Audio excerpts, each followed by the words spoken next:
This is how we make gluten-free breadsticks.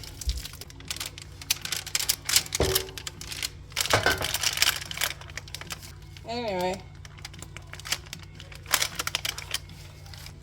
Then we bake them really good.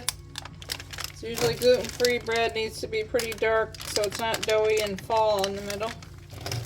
And then we put on a little dairy-free butter and dairy-free Parmesan, vegan parm, or some garlic salt.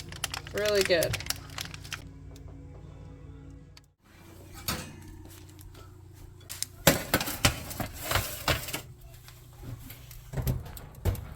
A little bit of salt.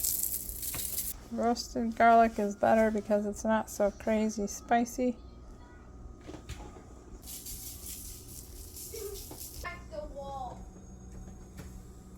So what we do with these is we use Bob's Red Mill for this. The dough is a little bit runnier, so they kind of flatten a little bit, but definitely bake them long enough. Pamela's bread mix is our favorite gluten-free dough, and also a little tip is to add a tablespoon of honey, and if you double the batch like we did, you only use 1 packet of yeast.